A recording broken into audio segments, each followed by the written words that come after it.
Hi and welcome to Generous Theology. In this episode, Chuck and Brock examine material from Robert Pasnau's Chapter 26, Science and Certainty, from the Cambridge History of Medieval Philosophy. All right, Chuck, what a beautiful chapter. We spent some time talking about laying the groundwork. So Science and Certainty, Chapter 26, Professor Pasnau editing this. And if there is one prolegomenal aspect that is more important than this, is the tension between knowledge, what knowledge is, and what are the grounds for knowledge and its role, and how that plays out in religious aspects of reality is maybe the most hotly contended issue today in epistemology. And we flatly have a camp that seems to have largely gained ground over the past 150, 200 years in the secular forms of the Enlightenment. Now, I want to say secular Enlightenment because, of course, Christians have to a great degree participated in Christian forms of Enlightenment. It's not, sometimes the narrative is painted as the medieval age of faith when Christianity dominated versus now when the secular society has swept that away. We've moved on to better things. We don't think like we did back there. We've progressed, we've matured, we've evolved as a species. And there's so much in the medievals that deal with this at the highest levels. So in other words, it's really hard to hold that narrative sense when you read and understand the depth of the thought that Pasnau illustrates here. I'm just going to throw it over to you. Do you want to kick off just going into some of the nuts and bolts of the specific thinkers? Sure. One of the things that struck me, especially after our discussion last week, we talked a little bit about last week how so much of what the medievals are doing, even though we think of it sometimes as being passé, there's so much more new knowledge that has come about and think of things in different ways. And yet, as we think about the way we think about knowledge and the way we think about perception and the way we think about science, there is so much in what we're reading that forms at least a base for the way that all of us, whether we're Christians, whether seculars, whatever, the way that all of us tend to think about these things. And one of the places I was thinking about that, there's the section on the objects of knowledge that starts on page 361. And on page 362, Pasnau talks a little bit about how the posterior analytic of Aristotle, how the medieval folks took this idea of knowing a thing's essence,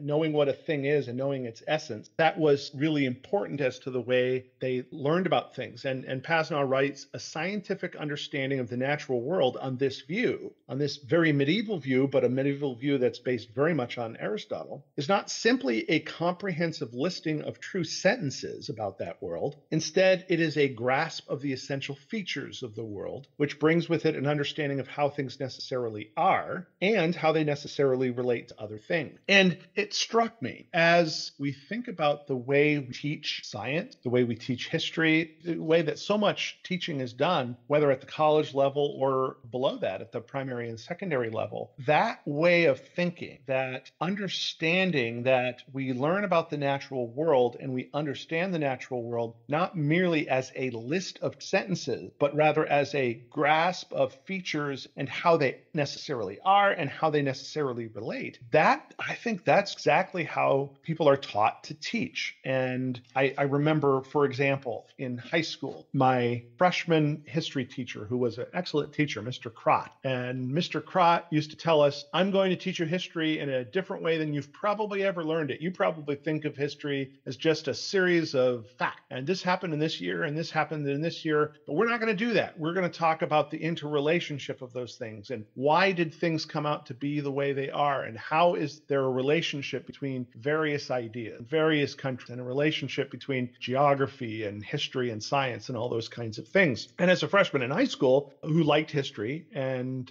liked this teacher, I was really excited by that. But I realized going through the rest of high school and into college, that was very often what we would hear from our teachers and our professors, that, look, it's not good enough just to memorize a bunch of facts. You have to get at the essence of what these particular facts and how they relate to each other. And lo and behold, That is also a very medieval, and before that, a very Aristotelian way of thinking of things. And as much as we have perhaps gone beyond Aristotle and gone beyond the medievals, and to some extent even somewhat poo-poo them as being irrelevant to modern ways of thinking, yet there is this base. And as we read this entire chapter on science and certainty, even where some of the theories of epistemology and things like that are a little bit different today, there is also a sense you can see that base that has been laid before us. And I know I talked a little bit about that last time, but as I was reviewing, that particular section on 3.6 drew my attention. So I just wanted to point that out. That's beautiful, Chuck.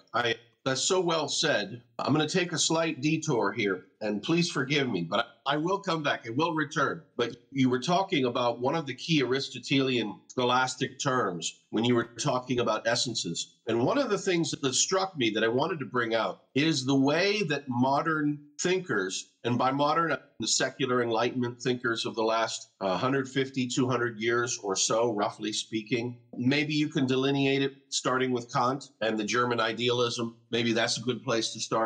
But one of these ideas is that in the Enlightenment, the chief intellectual quote-unquote enemy was the old traditional medieval categories, ways of thinking and looking at things. And so why should you or why should I change our ways of thinking about fundamental objects in the universe? I'll just put it this way, Chuck. Today we call the days of the week Sunday, Monday, Tuesday, Wednesday, Thursday, Friday, and then Saturday. What kind of inertia would we have to overcome to start calling them something different? And that's the kind of inertia that the moderns had to overcome when they waged their war against the Enlightenment traditions. And so one of the ways that the moderns came up with to justify changing traditional categories of thinking involved the use of mockery. So this chapter is about science and certainty, and we're absolutely going to get to that. But I don't think we can ignore the fact that moderns have introduced something, skepticism, and then ultimately mockery as a reason to justify abandoning something old. And so this term essences, this scholastic idea from Aristotle, which when you understand it, essence is simply the word that people are using to try to talk about the nature of being itself. What does it mean for me to be a person? That's discussing the essence of personhood. There was a film, it was 1964. It was a film that I would consider an extremely classically modern perspective, and it's called Dr. Strangelove, or How I Learned to Stop Worrying and Love the Bomb. And in it, in this film, the villain, General Jack Ripper, Jack the Ripper, Jack D. Ripper. Hello. The villain in this film has ordered a nuclear launch on the Soviet Union. So Kubrick, I think it can be argued, is using mockery to deflate the traditional ways of thinking that he, from a modern perspective, resented and wanted to war with so much. And so, of course, who is the head? Who is the person in charge of the nuclear launch codes? Theoretically, it's the president, but Jack the Ripper in Kubrick's film is this quote-unquote rogue general. And what does Ripper keep talking about? He's crazy. He's off his meds. He's not right in the head, whatever you want to say. And he keeps talking about how the opposing enemies are trying to steal his essence and how he wants to strive for a purity of essence. And it's played very over the top in a very wacky style. And what the takeaway message is there, let me rephrase that, what the subtext is, because it's not a direct attack on pre-modern categories of thought. It's not a direct attack upon Aristotelianism or scholasticism per se. And yet you could watch that movie and walk out of there and then walk into a philosophy classroom and hear some lecturer speaking about essences in the medieval sense. And what might be your reaction? Uh-oh, we've got another General Ripper here. And I thought that was a really intriguing way in which the movement of modernity incorporates these caustic acids to dissolve and destroy its competition. So imagine reinventing something so fundamental that instead of calling today Sunday, Chuck, you and I would call it Mark's Day. I don't know. I'm searching here for something. This is Mark's Day, and then tomorrow would be Lenin Day, and then the day after that would be pick something up that's obviously heavy in the neo-Hegelian sense. My point is this. Studying Pasnau and thinking about what these thinkers are articulating could lead to them being mocked. But yet Pasnau is taking a different approach, and he's studying them as if they're not complete fools. And that's, for me, that's why I wanted to study these men as well, these medieval thinkers, is to respect their scholarship and not just dismiss it out of hand in the modern style, in that mocking fashion. So that's a little bit of a detour, and we're going to come back to what you pointed out there, Chuck, but I just wanted to check in with you first about this. Had you thought about something like that as well, or have you had thoughts about the modern use of invective and vitriol and demagoguery and mockery to advance the agenda? And how would that compare with something like this, studying these things?